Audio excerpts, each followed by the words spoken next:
রাজনীতিতে একের পর এক চমক দেখিয়ে যাচ্ছেন জামাতের বর্তমান আমির ডক্টর শফিকুর রহমান। 5 আগস্টের পর থেকেই তিনি এই চমক দেখাতে শুরু করেছেন।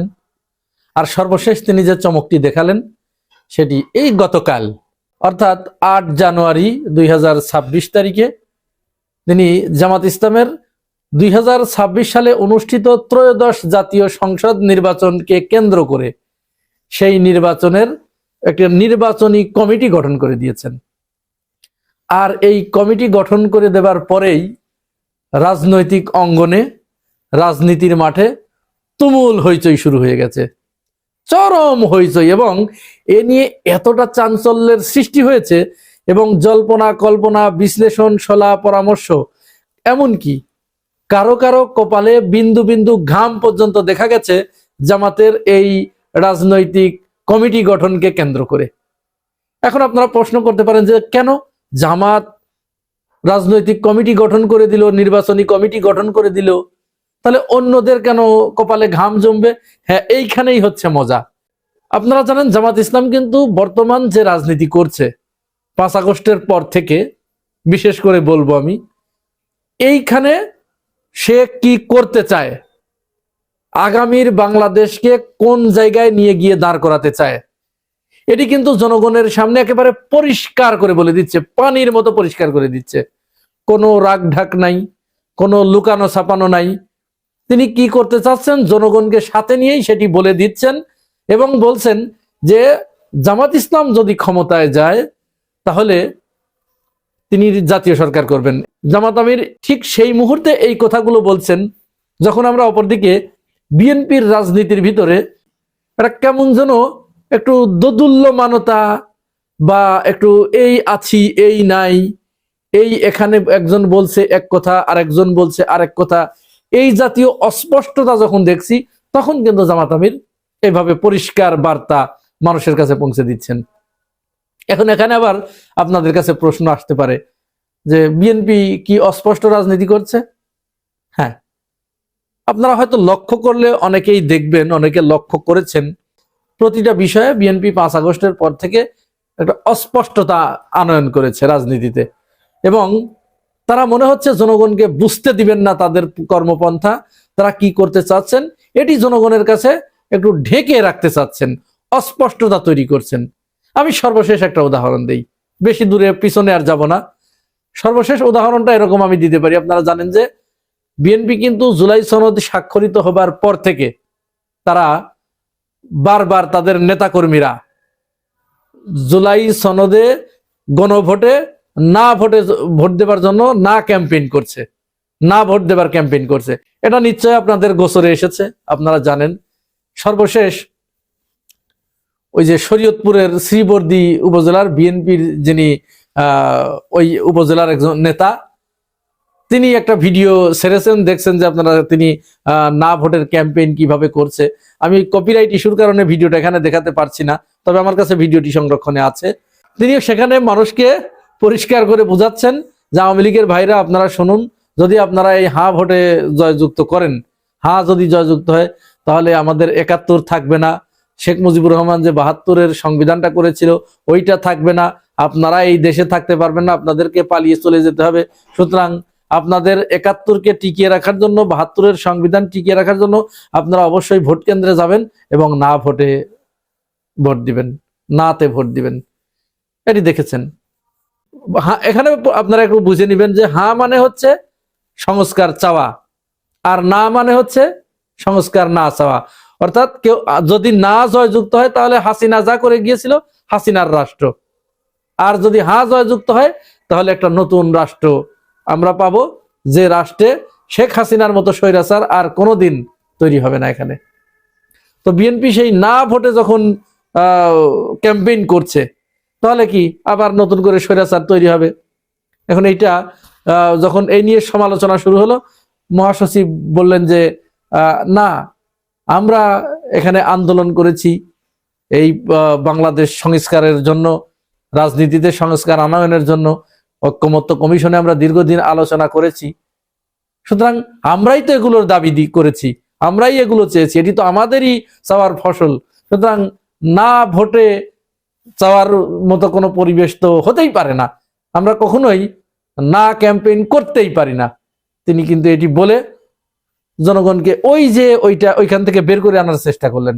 ঠিক তার কয়েক ঘন্টা পরেই এই দেখুন, এই যে ভদ্র মহিলা জনাবা, তিনি আমাদের আব্বাস ভাইয়ের ওয়াইফ আর কি, আফরোজা আব্বাস, তার প্রশ্ন দেখুন। আমি আর মুখে কিছু বললাম না। তাহলে কি হচ্ছে এখানে? আমরা কারটা ধরবো? আমরা কি মির্জা ফখরুল ইসলাম আলমগীরেরটা ধরবো নাকি আফরোজা আব্বাসেরটা ধরবো? অবশ্য আফরোজা আব্বাস তিনি যে গুজব ছড়ান এটা আমরা জানি, এটা আজকে সকালেও একটা প্রমাণ পেয়েছি। স্বেচ্ছাসেবক দলের নেতা মুসাব্বিরকে হত্যা করার পরে দুইজন যে খুনি, তাদের সিসিটিভিতে তাদের চেহারা দেখা গেছে। বিএনপি নেতা এবং সাংবাদিক জুলকারনাইন শায়ের তিনি বলেছেন, একটা ছবি দুটি প্রকাশ করেছেন। ওই ছবি দেখিয়ে আফরোজা আব্বাস তিনি পোস্ট করেছেন, স্বেচ্ছাসেবক দল নেতা মুসাব্বিরের খুনি এই যে শিবির, এই শিবিরদেরকে ধরিয়ে দিন, চিনিয়ে দিন, এটি তিনি পোস্ট করেছেন। তো তাহলে তারপরেও এখন প্রশ্ন থেকে যায় যে যেহেতু তারা না ভোটে ক্যাম্পেইন করছিল এবং মহাসচিব সেটাকে একটু ঢাকার চেষ্টা করলেন, আবার আফরোজা আব্বাস সেটি আবার সামনে এনে দিলেন, তাহলে আমরা কার কথা বিশ্বাস করবো? এটি বিএনপি কে বলে দিতে হবে। যাই হোক, এবার আমরা ওইখানে যাই যে জামাত আমির কিন্তু এই ধরনের অস্বচ্ছতা, অস্পষ্টতা রাজনীতিতে রাখেন নাই। তিনি একেবারে পরিষ্কার করে বলে দিচ্ছেন সবকিছু। আর সর্বশেষ তিনি নির্বাচন পরিচালনা কমিটি যে গঠন করে দিলেন, এখানে মাওলানা এটিএম মাসুম এবং মাওলানা আব্দুল হালিমের নেতৃত্বে এই কমিটির ভিতরে আছে কয়েকজন ব্রিগেডিয়ার জেনারেল, কয়েকজন মেজর জেনারেল, তারপরে কয়েকজন সচিব, কয়েকজন উপসচিব, যুগ্ম সচিব এবং দলের কয়েকজন নেতাকর্মী।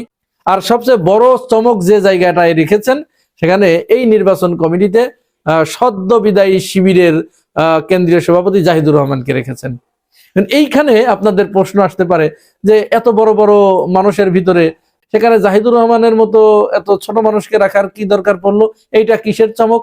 হ্যাঁ, এইখানে একটা গুরুত্বপূর্ণ বিষয়ে জড়িত আছে। আপনারা জানেন যে বর্তমানে বাংলাদেশের 4 কোটি তরুণ ভোটার, 4 কোটি। আর জাহিদুর রহমান কেন্দ্রীয় সভাপতি থাকাকালীন সময়ে বাংলাদেশের 4টি বিশ্ববিদ্যালয়ের কেন্দ্রীয় ছাত্র সংসদ নির্বাচনে ছাত্র শিবিরের যে ভূমিধস বিজয় অর্জিত হয়েছে, এই কৃতিত্ব কিন্তু জাহিদুর রহমানকে দিতেই হবে। তার সময়ে তার নেতৃত্বেই ছাত্র শিবির জয়লাভ করেছে।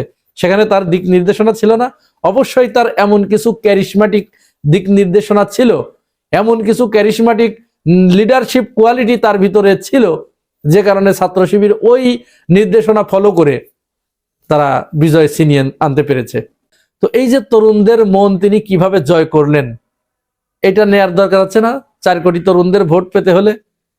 এই জন্য জাহিদুর রহমানকে এখানে সংযুক্ত করা হয়েছে। আর যে কারণে বিরোধী পক্ষের কপালে ভাঁজ পড়েছে সেটা হচ্ছে, এখানে যেহেতু মেজর জেনারেল আছে, ব্রিগেডিয়ার জেনারেল আছে, সচিব আছে, উপসচিব আছে, এদের সমন্বয়ে যে শক্তিশালী মনিটরিং সেলটা গঠিত হলো, এখানে এই প্রশাসনের ভিতরে যেমন সচিবরা, তারা তো সচিবালয়ের সবকিছু জানে, সবকিছু তাদের নখদর্পণে। সুতরাং আমলাতান্ত্রিক কোনো জটিলতার মাধ্যমে যদি কাউকে জিতিয়ে দেবার ব্যাপার ঘটে থাকে, তাহলে তারা ধরতে পারবেন সেটি সচিবরা। তাহলে সচিবরা কিন্তু ওই জায়গাটা বন্ধ করতে পারবেন, সচিব উপসচিব যারা আছে তারা ওই জায়গাটা কিন্তু বন্ধ করতে পারবেন। এবং যারা সচিবালয়ের এই সচিব থাকেন, তাদের একটা প্রভাব কিন্তু তারা ক্ষমতা থেকে ছেড়ে দেওয়ার পরেও 10-15 বছর তারা ওই ক্ষমতা চর্চা করেন। এটি মানে যারা ক্ষমতা পাওয়ার যারা এক্সারসাইজ করেন, তাদের কিন্তু এই গুণটা আছে, তারা এই কাজটা করেন যে তিনি ক্ষমতা থেকে এমনভাবে বিদায় নেন যে সেখান থেকে বিদায় নেবার পরেও অন্তত 10-15 বছর ওর সুফল ভোগ করেন। তাহলে ওই সাইডটা তিনি দেখবেন। আর সেনাবাহিনীর ভিতরে বা আমাদের যে বাহিনীর ভিতরে, রাষ্ট্রীয় যে সশস্ত্র বাহিনী আছে, এই বাহিনীর ভিতরে যদি কেউ কোনো ধরনের দূরভিসন্ধিমূলক অপচেষ্টা চালাতে চান, তাহলে সেটি কোন জায়গা থেকে হতে পারে, এটা কিন্তু এই মেজর জেনারেল, ব্রিগেডিয়ার জেনারেল এদের কিন্তু জানা আছে, ওই জায়গাটা তাদের চেনা। তাহলে মুহূর্তের ভিতরে কিন্তু তারা ওই জায়গাটা বন্ধ করে দিতে পারবেন। তাহলে এই কারণেই কিন্তু তাদেরকে আনা হচ্ছে, যেহেতু বাজারে একটা কথা চাউর হয়েছে যেখানে একটা ম্যানেজড নির্বাচনের ব্যবস্থা হতে যাচ্ছে, আর এই ধারণা থেকেই কিন্তু ম্যানেজড নির্বাচনের পথ রুদ্ধ করতেই কিন্তু এখানে তাদেরকে ইনক্লুড করা হয়েছে। এরপরে যারা নির্বাচনে বিভিন্ন পদে যারা দায়িত্ব পালন করবেন, শিক্ষক, তারপরে বিভিন্ন ধরনের আমলারা, সরকারি কর্মকর্তা কর্মচারীরা, এখানেও ওই জাতীয় সমমানের বা তার থেকে ঊর্ধ্বমানের, ঊর্ধ্বক্রম, নিম্নক্রম সব ধরনের লোকদেরকে দিয়ে এই কমিটিটা গঠন করা হয়েছে। সুতরাং এই কমিটি, নির্বাচন মনিটরিং এই সেল অত্যন্ত দক্ষতার সাথে কাজ করে বাংলাদেশের আগামী নির্বাচনে যদি কোনো ধরনের অশুভ তারা হতে যায়, তাহলে সেটি তারা রুখে দিয়ে একটি সুষ্ঠু, সঠিক এবং বাংলাদেশের মানুষের দীর্ঘ 17 বছর পরে বা 20-22 বছর পরে ভোট দেবার মতো একটি পথ তৈরি করে দিবেন, এই আশাবাদ আমরা ব্যক্ত করতেই পারি।